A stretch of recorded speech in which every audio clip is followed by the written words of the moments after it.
जुड़वा परियों की कहानी। स्वर्ग में परियों का एक बहुत बड़ा महल था।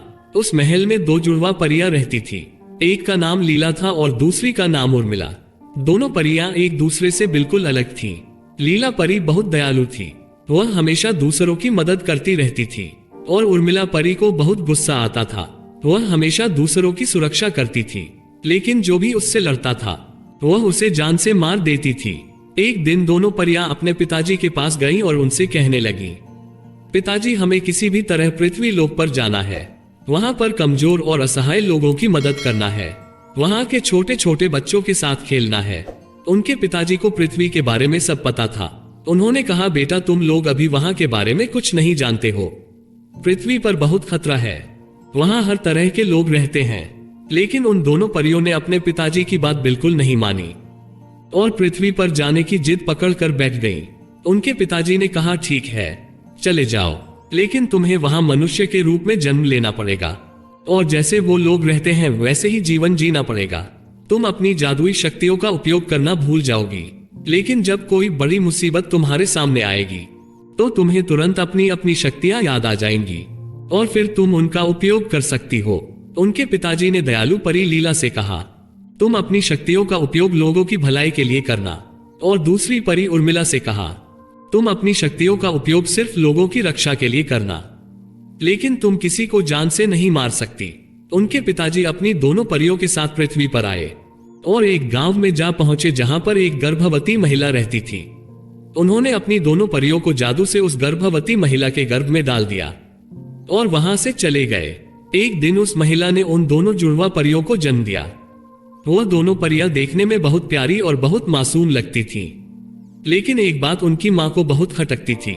वह इस बात से परेशान थी कि उन दोनों परियों की पीठ पर पंख लगे हुए थे। इन दोनों परियों का नाम फिर से लीला और उर्मिला रखा गया।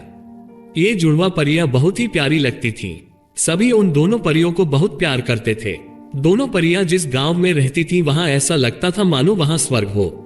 वहां के सभी लोग बहुत खुश रहते थे। देखते ही देखते वह दोनों परियां बड़ी हो गईं। एक दिन उस गांव का बूढ़ा आदमी जंगल से भागा भागा अपने गांव में आया और सब लोगों को बुलाकर कहने लगा, अपने गांव पर एक बहुत बड़ी मुसीबत आने वाली है। उसने बताया कि जंगल में एक बहुत भयंकर राक्षस आ गया है। जंगल में जो भी व्यक्ति जाता है वह उसको खा जाता है। उसने मेरे बेटे को खा लिया है। ये समाचार सुनकर सभी बहुत चिंता में पड़ गए। राक्षस के डर के मारे अब जंगल में कोई नहीं जाता था और जो भी जाता था वह वापस नहीं आता था। अब गांव वाले बहुत परेशान रहने लगे। अब क्या करें, कौन हमारी मदद करेगा? ये सोचकर सभी बहुत दुखी हो रहे थे। जब तक जंगल में जानवर थे तब तक राक्षस उन्हें मारकर अपना पेट भरता रहा। जब जंगल में जानवर खत्म हो गए तो वह गांव की तरफ बढ़ने लगा। राक्षस जब गांव में घुसा तो उसने एक एक करके कई व्यक्तियों को खा लिया।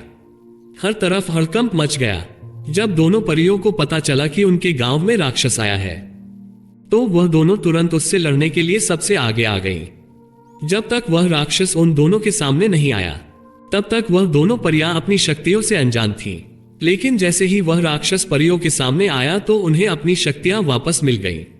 लीला ने राक्षस को सुधरने का एक मौका दिया, लेकिन उसने उसकी एक नहीं मानी और वह राक्षस उन दोनों परियों पर हमला करने लगा। इस बात से उर्मिला परी को बहुत गुस्सा आया। उसने अपने जादू से राक्षस की सारी शक्तियां खत्म कर दी और उसे मारने के लिए तैयार हो गई। लेकिन उसे याद आया कि उसके पिताजी ने किसी को भी मारने की अनुमति नहीं दी है। तब दोनों परियों ने अपने जादू से उस राक्षस को एक मुर्गा बना दिया। वह राक्षस अब मुर्गा बनकर रोज सुबह सुबह आवाज देकर सबको जगाता था। एक दिन वह मुर्गा घूमते घूमते उस बूढ़े व्यक्ति के घर पहुंच गया जिसके बेटे को उस राक्षस ने खाया था। बूढ़े आदमी ने जब उसे देखा तो उस पर बहुत गुस्सा आया। उसने अपनी कुल्हाड़ी उठाए और उसकी गर्दन काट दी और उसकी सब्जी बनाकर खा गया। इस कहानी से हमें ये सीख मिलती है कि हमें अपनी शक्तियों या ताकत का घमंड नहीं करना चाहिए, क्योंकि समय एक जैसा नहीं होता।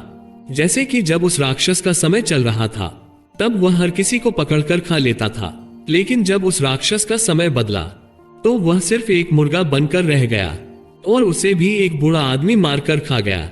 इसलिए दोस्तों, अगर हमारे पास ताकत और शक्ति है तो दूसरों की मदद करते रहो। दोस्तों, अगर आपको ये कहानी अच्छी लगी हो तो वीडियो को लाइक जरूर करें और अगर आपको मोटिवेशनल वीडियो स्टोरीज वीडियो देखना पसंद है तो आप स्टोरी के चैनल को सब्सक्राइब करके बेल आइकन को प्रेस कर लें ताकि लेटेस्ट वीडियो का नोटिफिकेशन आपको सबसे पहले मिल जाए। Thank you for watching.